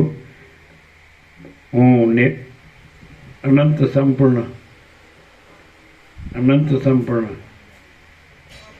અપરિકી નિર્ભ્રાંત નિરપેક્ષ છું. અહીંયા નિરપેક્ષ આખા યોગવાસિનીમાં એક જ વાર છે. એટલે આપણે યોગવાસિત જોયું નથી. જ્યારે જોયું નથી ત્યારે 1972 બરાબર ને? એટલે કેટલા વર્ષ થયા? 53 વર્ષ પહેલાં એક જ સ્ટેન્ડમાં હું પરમચિદ આકાશ અનંત પૂર્ણ નિરપેક્ષ સત છું. હું અનંત સંપૂર્ણ અપરિઘી નિર્ભ્રાંત નિરપેક્ષ છું. નિરપેક્ષ એટલે સ્વર્ગ છે સાપેક્ષ ભ્રમ છે. કાંઈ પણ આખી અનંત સૃષ્ટિમાં બધું જ સાપેક્ષ ભ્રમ છે. અને પરમચિદ આકાશ, હું પરમચિદ આકાશ પરમ જ્યોતિ અખંડ જ્યોતિ છું. એ હું પરમચિદ આકાશ અનંત પૂર્ણ નિરપેક્ષ સત છું. હું અનંત સંપૂર્ણ અપરિઘી નિર્ભ્રાંત નિરપેક્ષ છું. નિરપેક્ષ. તો જો તમે નિરપેક્ષ જુઓ તો પછી અમે આ ચાલ્યા. પણ આ બધું માયાથી આ ચુડાલાએ જ આ વસ્તુ રજૂ કરી હતી. આ બધું સાચું નથી. આ પરીક્ષા જ છે કે આને સ્વર્ગના ભોગ સુખ ભોગો જોવે જ કે નહીં. ફાધર નિરપેક્ષ.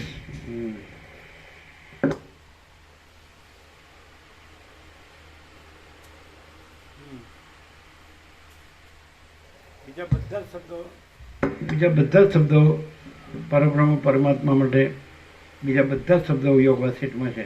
નિરપેક્ષ એક જ વાત છે ને. એટલે અનંતપૂર્ણ નિરપેક્ષ સત જે સ્વયંસ્ફૂર્ત છે. સ્વયંસ્ફૂર્ત એટલે પોતે જ પ્રગટેલું. અને યોગાસિદ્ધ એ પણ એવું જ સ્વયંસ્ફૂર્ત છે, પોતે જ પ્રગટેલું. એવી રીતે બે ત્રણ જ સત્શાસ્ત્રો એવા છે કે જે સ્વયંસ્ફૂર્ત છે. એક શિવ રહસ્ય રીબુ ગીતા સાર છે જે આપણે અહીંથી અપાય છે, એ પણ સ્વયંસ્ફૂર્ત છે.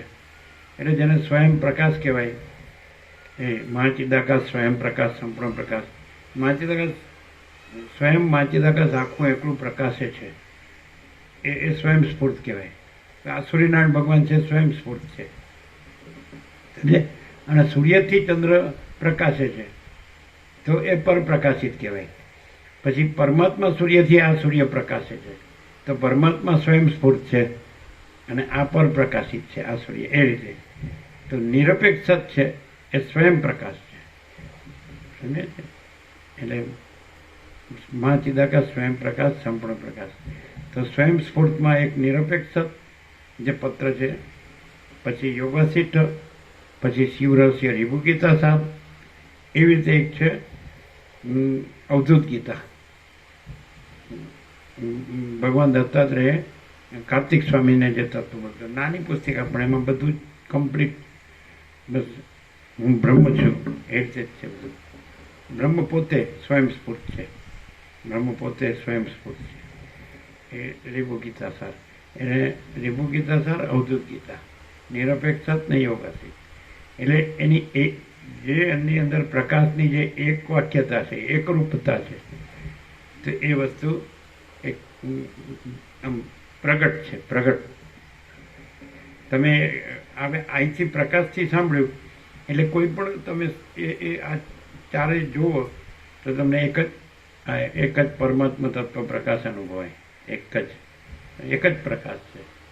આખો અનંત આકાશ જેવો આખો અનંત એક જ ચૈતન્ય પ્રકાશ છે. આકાશ જેવો આખો અનંત ચૈતન્ય પ્રકાશ છે. સમજે? આ પ્રકાશ છે.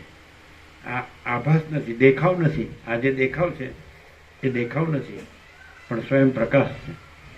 અને મહાચિદાકાશ સ્વયं प्रकाश अनुभव ज्ञान स्वयं प्रकाश को शब्द ज्ञान की अपेक्षा नहीं है. એટલે શબ્દો છે એ આકાર છે એ નહીં જોવાનો તો એ પ્રકાશ છે. એ રીતે આ દ્રશ્ય છે એ આકાર નહીં જોવાનો તો એ પ્રકાશ છે. દ્રશ્યનો આકાર છે એ ભ્રમ છે અને દ્રશ્યનો આકાર એ ભ્રમ નથી અને પ્રકાશ છે. જેમ કે સૂર્યપ્રકાશ છે આ દ્રશ્ય આકારે ભાસે છે પણ સૂર્ય પ્રકાશમાં દ્રશ્યનો આકાર નથી. તો દ્રશ્યનો આકાર જોવો એ ભ્રમ છે, ભ્રાંતિ છે. અને પ્રકાશ જોવો એ સમ્યક દર્શન છે. એ પ્રકાશ દર્શન છે એ જ તત્વ દર્શન છે. સમજે? તો એ આ આખો પરમ ચિદાકાશ પરમ જ્યોતિ અખંડ જ્યોતિ તો સાચો હું છે, બધાનો સાચો હું એટલે આત્મા, બધાનો આ સર્વાત્મા. આ ખોટો હું છે, હું દેહ છું એ ખોટો હું છે. અને હું પરમ ચિદાકાશ પરમ જ્યોતિ અખંડ જ્યોતિ છું એ સાચો હું છે. એ આત્મજ્ઞાન છે, એ તત્વજ્ઞાન છે. સમજે? અને એમાં પછી શું છે તો પરમ પ્રકાશ, પરમ આનંદ, પરમ શાંતિ. અનંત પ્રકાશ, અનંત આનંદ, અનંત શાંતિ. હું દેહ છું એ ખોટો હું અને હું આત્મા છું એ સાચો, પણ આ પછી વિચારવાળી શબ્દ જ નથી, પરાપશ્યાંતિ મધ્યમાં વૈખરી નથી, પણ બસ પ્રકાશ જ પ્રકાશ. તો હું અનંત પ્રકાશ જ પ્રકાશ છું, સ્વયં પ્રકાશ, સ્વસંવેદ્ય, સહજ નિર્વિકલ્પ. હું મહાચિદાકાશ સ્વયં પ્રકાશ, હું મહાચિદાકાશ સ્વસંવેદ્ય, પોતાથી અનુભવાય એવું, એટલે પોતે જ અનુભવ, પોતે જ જ્ઞાન, પોતે જ બોધ, પોતે જ તેજ, પોતે જ જ્યોતિ, પોતે જ પ્રકાશ. તો હું મહાચિદાકાશ સ્વસંવેદ્ય, સહજ નિર્વિકલ્પ છું, સ્વસંવેદ્ય, પોતાથી અનુભવાય એવું, પોતામાં પોતે જ પોતાનો અનુભવ. પછી અનુભવ શબ્દ કે જ્ઞાન શબ્દ કે બોધ શબ્દ નથી. અને બસ હું પરમ ચિદાકાશ, તેજમાં તેજ, જ્યોતિમાં જ્યોતિ છું, એ નિરપેક્ષ.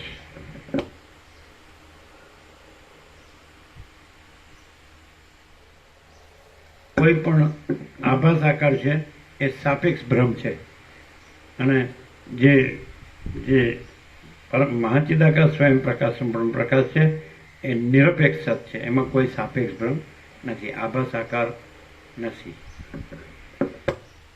એટલે જે આભાસ આકાર ભ્રમથી રહે છે એને કાંઈ મળતું નથી, અભાવ મટે નહીં, ઈચ્છા પૂરી થાય નહીં, અને દુઃખ અને અશાંતિ. અને જેમાં કોઈ આભાસાકાર ભ્રમ નથી તો એ મહાચિદાકાશ પરમ આનંદ, પરમ શાંતિ. અને ક્લિયર.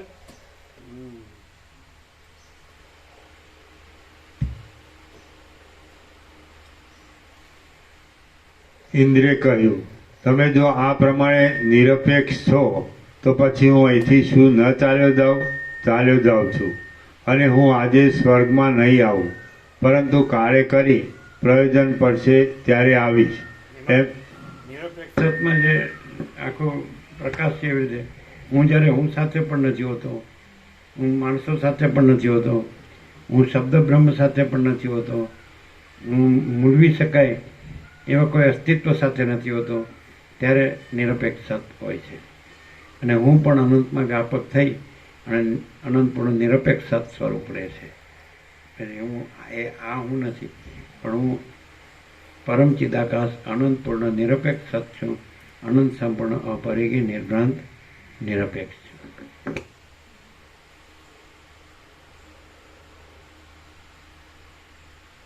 એટલે મહાચિદાકાશ સબ કુછ હૈ, મેં કુછ નહીં હૈ, એટલે ખોટો હું કાંઈ નથી, અને હું મહાચિદાકાશ સ્વયં પ્રકાશ સંપૂર્ણ પ્રકાશ છું. ખ્યાલ? એટલે અને બધે જે વેદાંત બ્રહ્મજ્ઞાન ચાલે છે ત્યાં ભૂલ ક્યાં થાય છે કે જે ખોટો હું છે એને બધા અહમ બ્રહ્માસ્મિ, હું બ્રહ્મ છું, હું આત્મા છું, હું પરમાત્મા છું, તો હું દેહ છું, એને બધા બ્રહ્મ અને પરમાત્મા ને આત્માને ચિદાકાશ કહે છે. એટલે એના વ્યક્તિવાળા થાય, કારણ કે આ અનંત વ્યાપક છે, પરમ વ્યાપક છે. એટલે આ જેમ સ્વર્ગ, માપનો સ્વર્ગ મારે જોતું નથી, તો માપનો વ્યક્તિવાળો પણ મારે જોતો નથી. હું અનંત વ્યાપક છું. એટલે વસિષ્ઠે રામને કીધું કે પોતપોતાના મનના કલ્પેલા ભ્રમો ઠસાવવાની ચતુરાઈ આ મતપંથ સંપ્રદાય પદ્ધતિ પ્રક્રિયા રીત ફાંટા પરપોટા જેવા છે. તો હું અનંત મહાચિદાકાશ મહાસાગર છું. હું ચક્રી તરંગ ફીલ પરપોટા નથી. આ ભ્રાંતિ માયામન જીવ જગત તો હું પરપોટા નથી.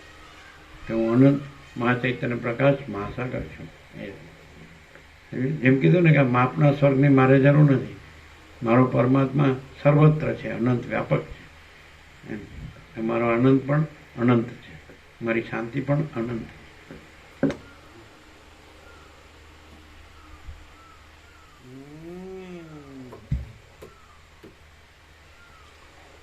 ઇન્દ્રે કહ્યું, તમે જો આ પ્રમાણે નિરપેક્ષ છો તો પછી હું અહીંથી શું ન ચાલ્યો જાઉં છું, અને હું આજે સ્વર્ગમાં નહીં આવું, પરંતુ કાળે કરી પ્રયોજન પડશે ત્યારે આવીશ, એમ શિખીધ્વજ રાજા કહેતો હતો.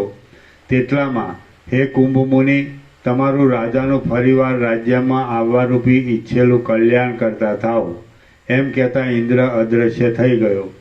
જેમ સમુદ્રમાં પવન શાંત થઈ જતા વ્યાકુળ થઈ ગયેલા મગરમચ્છોથી, ફીણના ગોટાઓથી અને સર્પોના સમૂહોથી ઉછળતા તરંગોનો સમૂહ અદૃશ્ય થઈ જાય, તેમ એ દેવતાઓનો સમૂહ પણ ક્ષણ માત્રમાં પૂર્ણ રીતે અદૃશ્ય થઈ ગયો.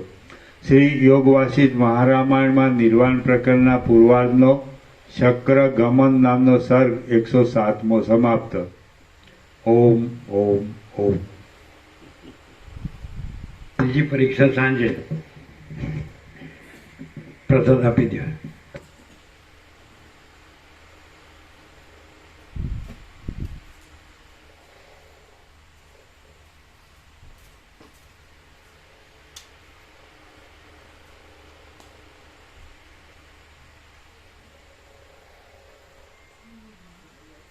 બોલો તમે વાત સાચી છે કે નહીં?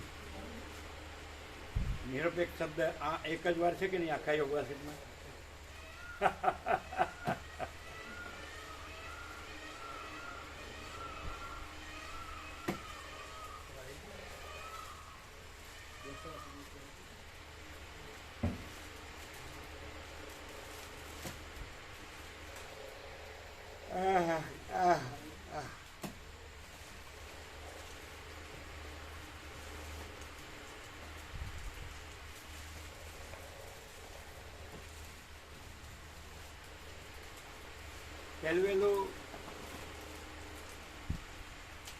પહેલું યોગવાસિત પહેલું ક્યાં જોયું ખબર છે? એટલે દશરથ જાની બ્રહ્મદેવતા ચારાળા અને સોમા કડિયા એ બોરિયા મહાદેવ આવીને લઈ ગયા. શરૂઆતમાં સૌથી પહેલાં લઈ ગયા, પછી માધા વિસા લઈ ગયા બદપુરા. એ લઈ ગયા ત્યારે સોમા કડિયાને ત્યાં હંમેશા તત્વો થતો અને ગામના બધા ભાવિકો આવતા. એમને ત્યાં યોગવાસિત હતો. એટલે ફર્સ્ટ ટાઈમ જોયું. એટલે એને થઈ ગયા 49 વર્ષ થઈ ગયા. અને નિરપેક્ષ સત છે એ 1972નું. એટલે એને થઈ ગયા 53 વર્ષ થઈ ગયા. સમજે? એટલે એનો યોગવાસિત જોયા પહેલાંના 4 વર્ષ પહેલાંનો નિરપેક્ષ સત છે. અને આમાં નિરપેક્ષ શબ્દ એક જ વાર આવે છે. 1733 પાના છે ને, 1733.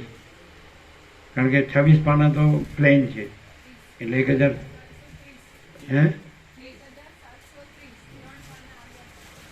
કેમ 33 કહેતા હતા ને?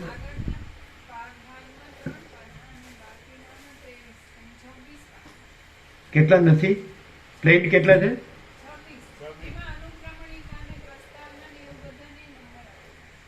એટલે કુલ કેટલા છે? 730. 1730 બે ભાગમાં. એમાં નિરપેક્ષ એક જ વાર આવે છે. નિરપેક્ષ શબ્દ એક જ વાર. એના 4 વર્ષ પહેલા નિરપેક્ષ શબ્દ, અનંતપૂર્ણ નિરપેક્ષ શબ્દ.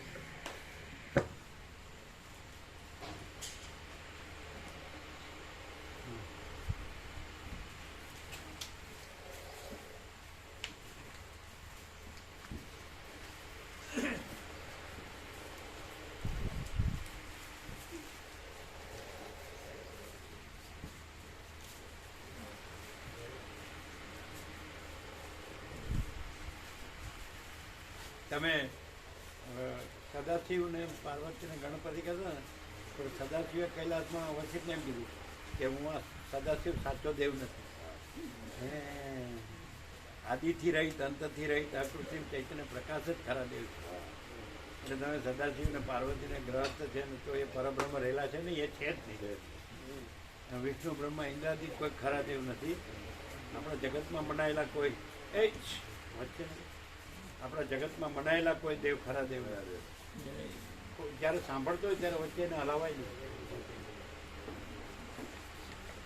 તમે સદાશિવ પાર્વતીને ગણપતિ એમ કે ગ્રહસ્થ રહેલા છે, સંસારી રહેલા છે, તો પરબ્રહ્મ રહેલા છે, એ ખોટું, એ છે જ નહીં. કેમ કે ખરા દેવ ક્યાં છે? વસીઠે પૂછ્યું ખરું દેવાર્જન, તો કે આદિથી રહિત અંતથી રહિત અકૃત્રિમ ચૈતન્ય પ્રકાશ જ ખરા દેવ.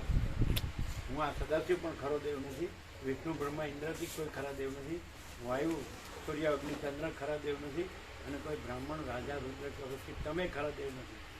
અને એ અનંત ચૈતન્ય પ્રકાશ છે, પણ અનંત ચૈતન્ય પ્રકાશ પરમાત્મા છે, એ જ ખરા દેવ. અને આ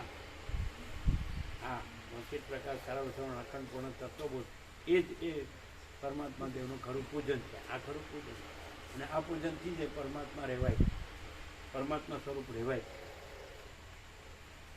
એટલે તમે કહો સદાશિવને પાર્વતીને ગણપતિ સંસારી હતા ને પરબ્રહ્મ રહ્યા હતા, એ છે જ નહીં ને, પરબ્રહ્મ જ પરબ્રહ્મ છે, બીજા પરબ્રહ્મ છે જ નહીં.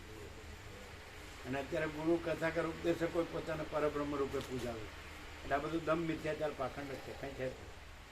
અને મૂર્ખાઓ જ એ લોકોને અનુયાયી થાય. પછી એને એમાં ફસાયેલા રહે ગ્રંથિમાં, એટલે આ પ્રકાશ એને સમજાય નહીં. કોઈ પણ ગ્રંથિમાં ફસાયેલા રહે એટલે સમજાય, એટલે એવું થાય, ફસાયેલા રહે. આભાસ આકાર વિકાર આપી જે સતત પરિવર્તનથી નાશવંત છે એમાં ફસાયેલા રહે. અમારા ગુરુ છે એ પરમાત્મા છે એમ. ગુરુને આ સદાશિવ, વસિષ્ઠ, રામ, સરસ્વતી, વાલ્મીકી કે છે કે હું આ સદાશિવ નથી, હું આ વસિષ્ઠ નથી, હું આ રામ નથી, હું આ સરસ્વતી નથી, સમજાય, હું આ વાલ્મીકી નથી. સમજાય.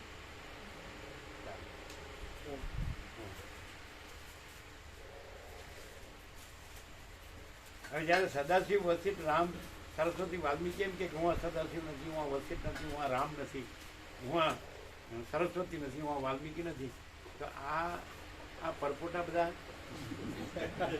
કઈ વાડીના મૂળા છે?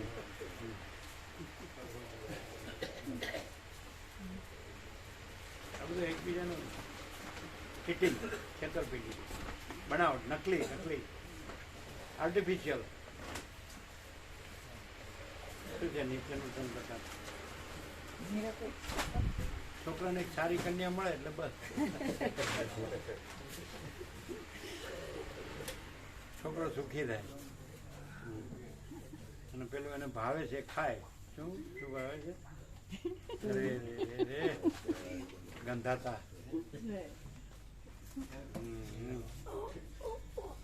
એમ આનંદ મંગળ, આનંદ મંગળ.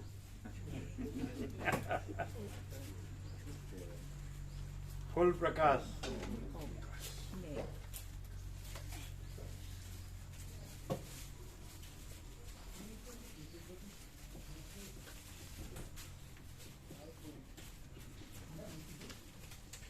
કેમ છે?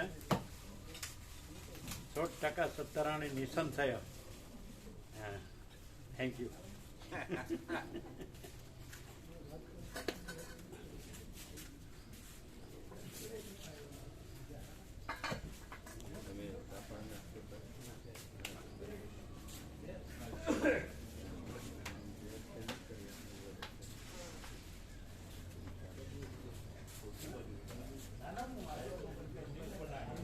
એક જ વાર છે નિરપેક્ષતા આખા યુગ.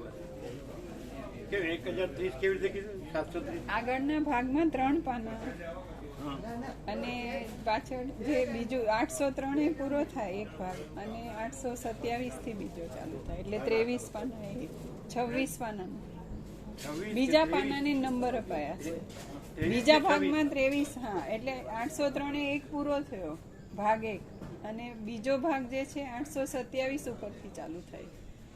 એટલે કેટલા પાનાનો ફરક એમાં પડે? 23 પાનાનો ત્યાં, અને આગળના ભાગમાં 3 પાનાનો, એટલે 26 પાના કુલ. હા, 26 એટલે 56 માંથી એટલે એક્ઝેક્ટલી 1730 પાનાનો કેવી તત્વબોધ. રીતે?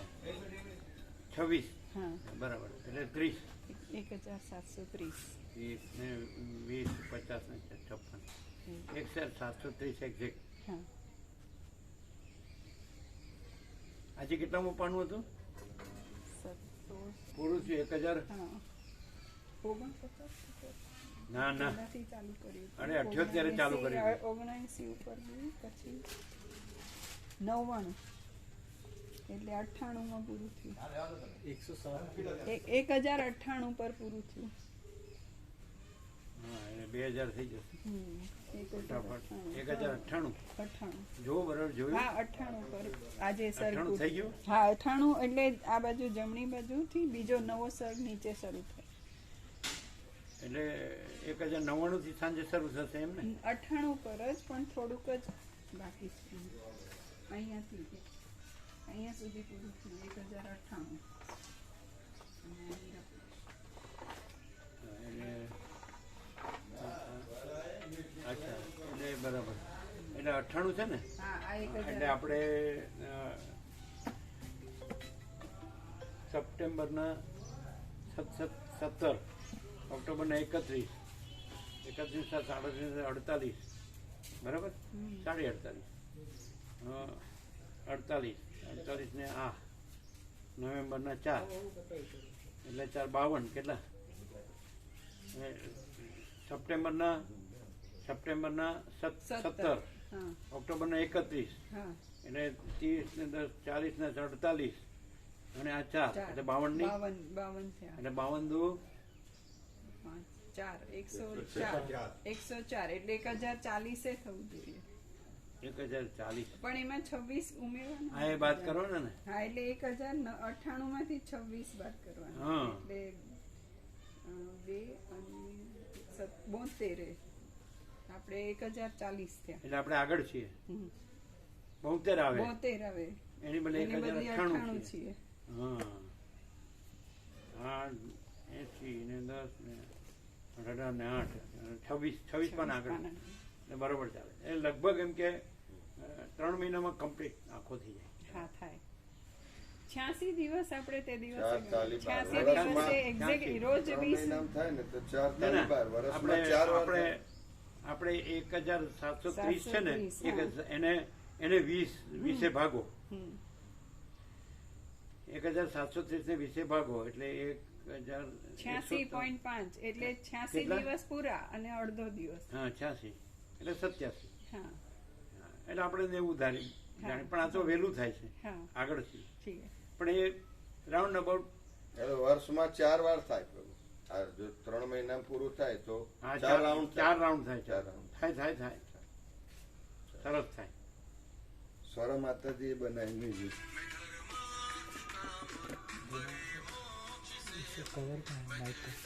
इसके नीचे પણ મને एम्पलीफायर के हाँ यहाँ અચ્છા नीचे और नीचे और नीचे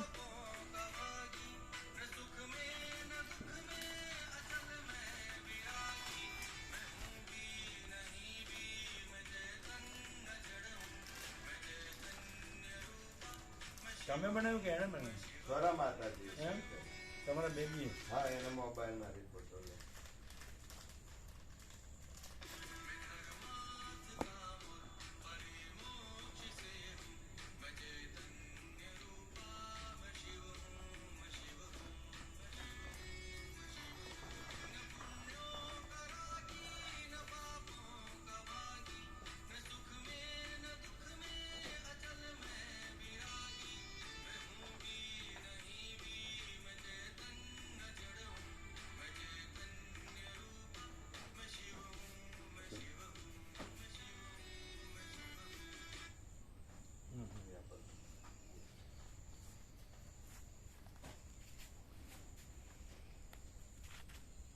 એનું શું છે? સ્વરા સ્વરા સ્વરા સૌ ઉપરથી હા સ્વરા સ્વર